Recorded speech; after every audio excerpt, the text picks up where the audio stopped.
Korupsi. Korupsi merupakan perilaku pejabat publik baik politikus, politisi maupun pegawai negeri yang secara tidak wajar memperkaya diri dengan menyalahgunakan kekuasaan publik yang dipercayakan kepada mereka. Ciri-ciri korupsi. Korupsi dapat melibatkan lebih dari satu orang. Korupsi umumnya serba rahasia. Korupsi dapat berupa uang atau benda. Jenis tindak pidana korupsi yaitu memberi atau menerima janji atau penyuapan, pemerasan dalam jabatan, dan penggelapan dalam jabatan. Korupsi dilihat dari sudut pandang hukum, memperkaya diri sendiri, merugikan keuangan negara, dan perbuatan melawan hukum. Contoh kasus korupsi. Kasus korupsi e-KTP merupakan kasus yang terkait pengadaan KTP elektronik Indonesia, terjadi sejak tahun 2010. Penyelidikan kasus korupsi ini terus berlangsung selama bertahun-tahun sampai sekarang. Kolusi.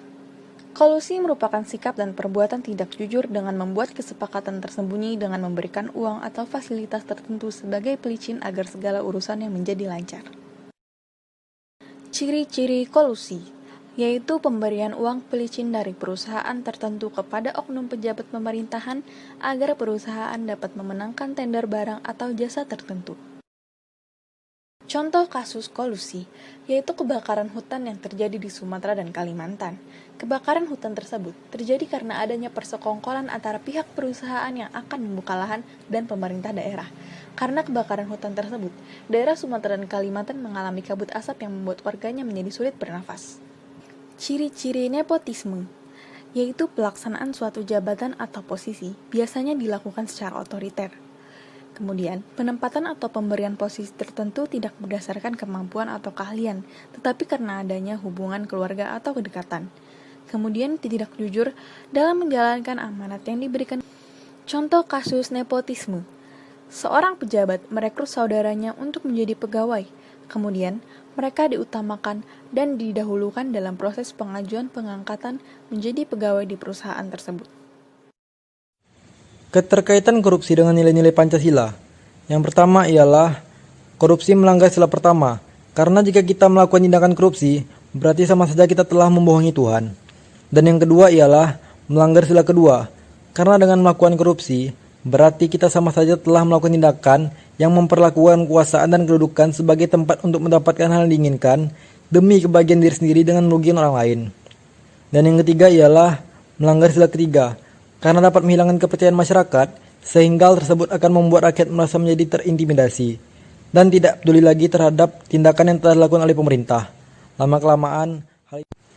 Dan yang keempat ialah melanggar sila keempat yang bermakna untuk bermusyawarah dalam melakukan dan menentukan segala sesuatu agar tercapainya keputusan bersama yang berdampak baik bagi Indonesia.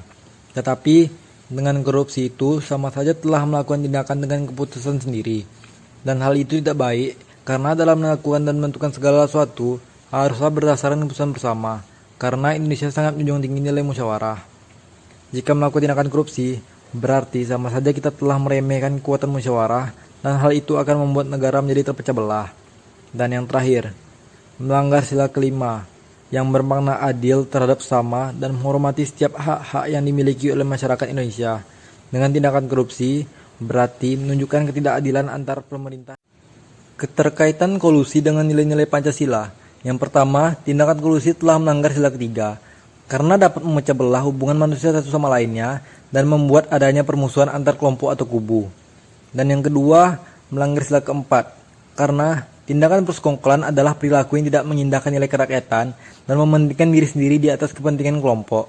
Dan yang terakhir ialah melanggar sila kelima, karena ada tindakan menyuap dan persekongkolan menimbulkan ketidakadilan satu pihak.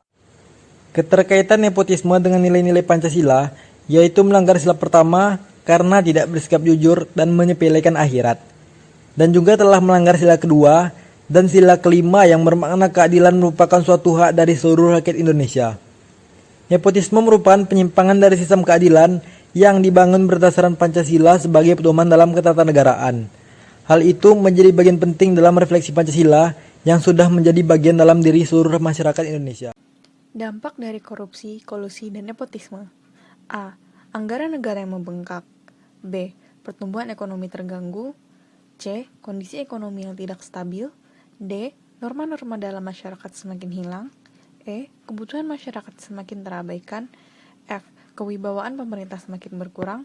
G. Kreativitas semakin berkurang. Dan H. Rusaknya moral masyarakat.